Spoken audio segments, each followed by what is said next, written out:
Hello, welcome to Yellow Door Urban Homestead. I am Asia and I am an urban gardener growing on about 154 square feet of space. If you've been here for a little while, you will know that I have not done a garden tour in a while. It is the end of January the 29th, I think to be exact, and I am going to quickly show you my garden. So there's not a lot going on out here. In fall, I did not take care of my garden as well as I should have. But what I have decided is that I'm going to show regardless of what my garden looks like. So let's go ahead and get into it. Okay, so when you first come into my garden, you will have the greenhouse over here. Right now, we have some mint growing in here. I cut it back not too long ago and it's starting to grow back. This is a moringa tree, which is not going to make it, and probably if I had taken a little bit of better care of it trying to overwinter, it would have. This is chamomile, which died all the way back and started growing on its own, so I just left it. I literally am not doing anything to that. Over here is where I keep my grow bags. We have some frost cloth up there, and some of my trays are up here and down there.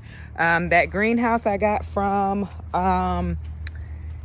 my doggy I got from Amazon last year, and it could definitely use another cover. I didn't really pay too much attention to it. When you come into the garden, by the way, that door is made of fence planks, the same fence that's over there. When you come in, you have the orchard area. We have a few trees.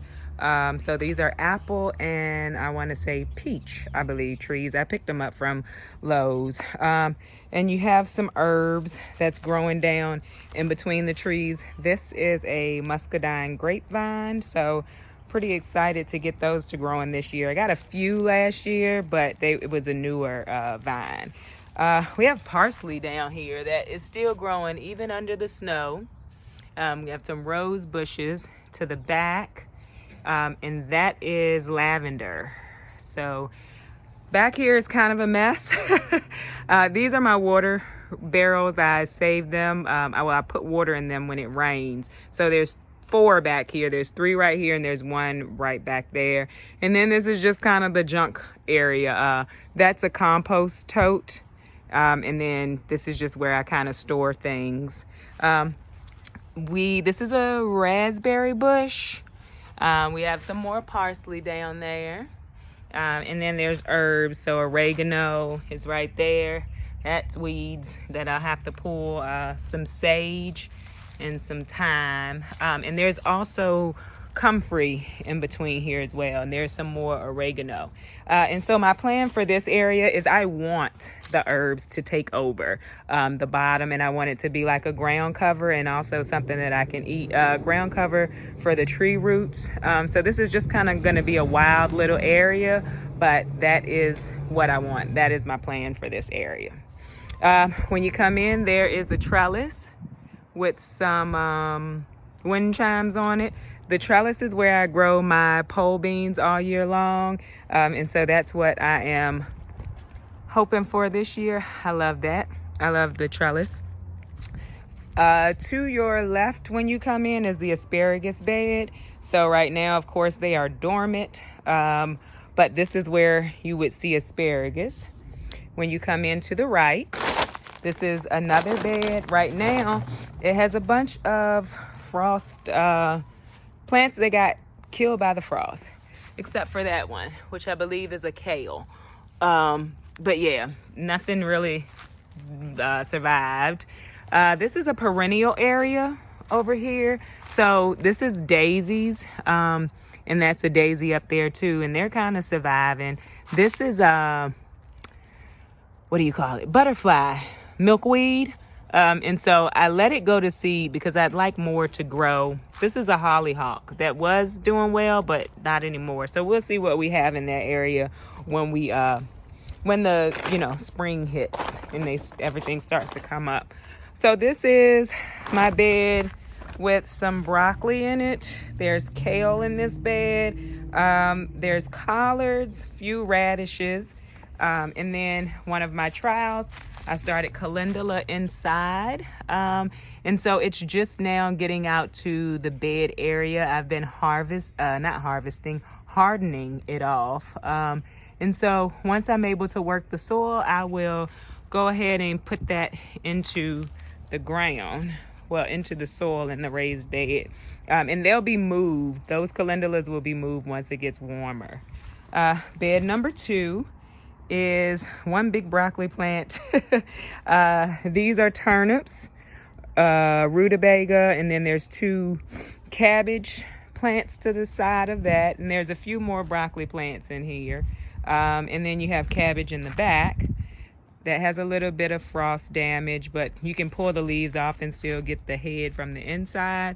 There's collards, and then that's more rutabaga back there.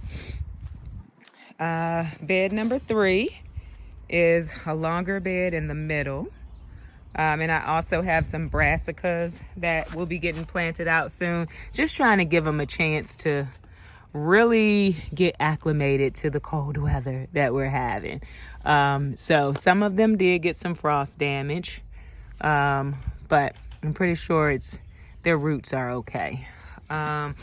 This is kohlrabi. It's a purple variety that hasn't done any bulbing yet. I had the delicacia right here, and like this one is bulbing up, if you can see it. Yeah. And then there's one spinach plant that I planted out really late. There is some Swiss chard, collards, and beets in here as well. In front of this bed, you have blueberries. So this whole line is blueberries. So they are pretty much dormant at this point. In this bed, I planted some potatoes. I did this last year, and when spring came, they popped up. So I'm hoping that works out. Over here under all this snow is strawberry, and I have garlic planted in there as well. Here is another strawberry bed. That's the oldest strawberry bed that I have. We have the chickens. My daughter and I built this enclosure because they kept getting out. So we're really liking that. The coop is prefab. Could be better. I got it from Tractor Supply. Over here are 2 more no-dig beds. Nothing really in them because they don't get a good amount of sun. And then my next area is my compost area. So there are 2 bins or bays, if you want to call it, over here. This is completed compost, and over here is still working compost. This is how I collect my water. I just took the drain spout off, put a tote up under it, and as this fills up, I put the water into the trash cans that I showed you on the other side. And then we have the flower bed that doesn't look like much either because it is January, but the pansies look pretty cool. And those are snapdragons, which I planted last year in spring, and they're still here. I did pull off the tops, but we'll see what happens with them. So it is really cold out here. But this is my little bit of growing space that I'm growing my food in. Thanks for watching. Don't forget to click that subscribe button. And visit me on Instagram, Miss MS Asia Spratley. And I post over there every day about the happenings going on in the garden. Thank you very much. Have a great day.